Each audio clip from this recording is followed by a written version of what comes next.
I hope you all are doing well. अपनी पिछली class में हमने चतुर्थः पाठः शिशु लालनम हम पढ़ रहे थे।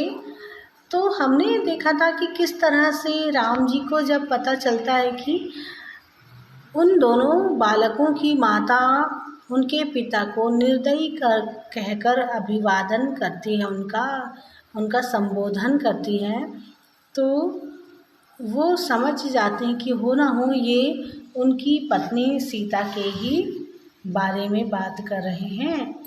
तो वो फिर अब उनसे सीधे तो नहीं पूछ पाते, परंतु विदूषक जो रहता है उससे कहते हैं कि, और पहले अपने मन में विचार करते हैं और वो बहुत ज़्यादा दुखी होकर कहते हैं कि सीता ने बहुत सारा समय वन में बिता लिया, परंतु अब मैं उन्हें इस तरह से वन में रहने नहीं दूंगा। और वो जानना चाहते हैं कि उन बालकों की माता का नाम क्या है, क्योंकि हो सकता है कि कोई और हो इनकी माता, तो किसी स्त्री के विषय में इस तरह से उनसे पूछना ठीक नहीं है, उचित नहीं होगा। इसलिए वो विदूषक से कहते हैं कि मैं इनकी माता का नाम जानना चाहता हूँ। तो विदूषक कहते हैं मैं ओट में जाकर उसे, मतलब किनारे जाकर, किसी आड़ में राम जी के सामने नहीं पूछते, बल्कि कुछ दूर में जाकर विदूषक जो है उन बच्चों से पूछते हैं, बालकों से, कि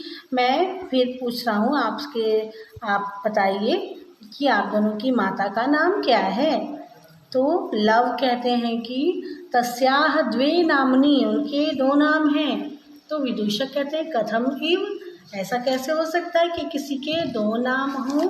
तो लव कहते हैं तपोवन वासिनो देवीति नाम्न्या आह्वयन्ति भगवान वाल्मीकिर वधूरिति। तो कहते हैं कि वनवासी जो है, तपोवनवासी जो है, उनको देवी नाम से पुकारते हैं, और भगवान वाल्मीकि जो है उनको वधू कहते हैं, है ना।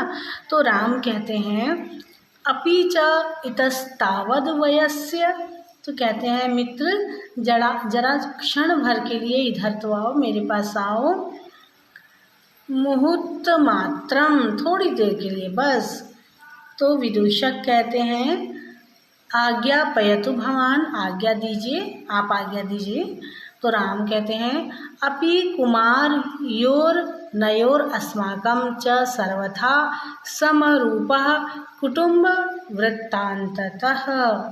तो कहते हैं राम, इन दोनों कुमारों और हमारे परिवार की कहानी तो बिल्कुल समान है, एक समान ही है, जैसे जैसा हमारे साथ हुआ है वैसा ही इनकी भी कथा है।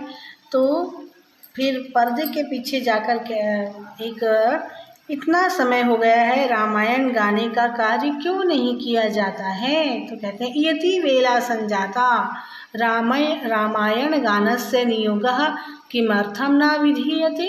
इतना समय हो गया पर रामायण कोई क्यों नहीं गा रहा है। तो दोनों कहते हैं उभव राजन उपाध्याय दूतो अस्मान त्वरयति। तो राजन वो कहते हैं, बच्चे दोनों कहते हैं कि महाराज आचार्य जी का दूत हमें जल्दी करने के लिए कहता है।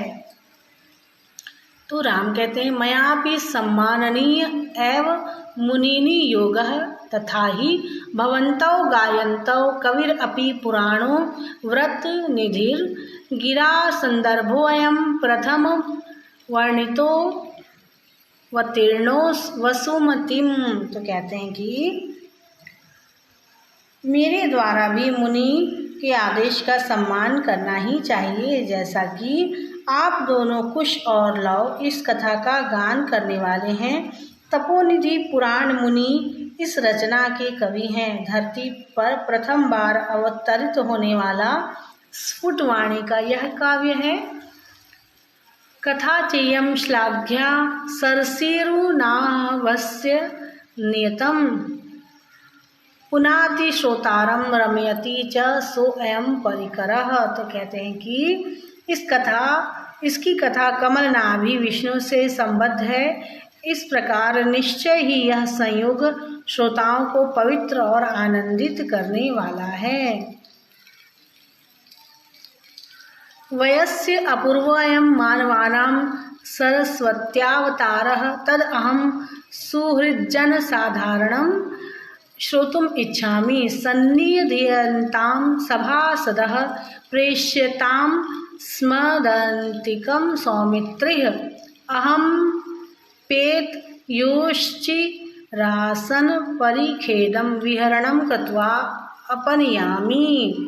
और कहते हैं मित्र, मनुष्यों में यह सरस्वती के अवतार जो है वाल्मीकि जिनका नाम है अद्भुत हैं, तो मैं भी सामान्य मित्र जनों के समान सुनना चाहता हूँ।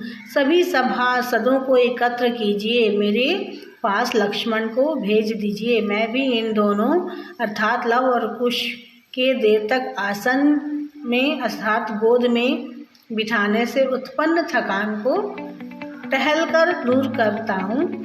इस प्रकार से सभी निकल जाते हैं। तो आज के लिए इतना ही स्टूडेंट्स। अपनी अगली क्लास में हम इस पाठ के अभ्यास के प्रश्नों को हल करेंगे।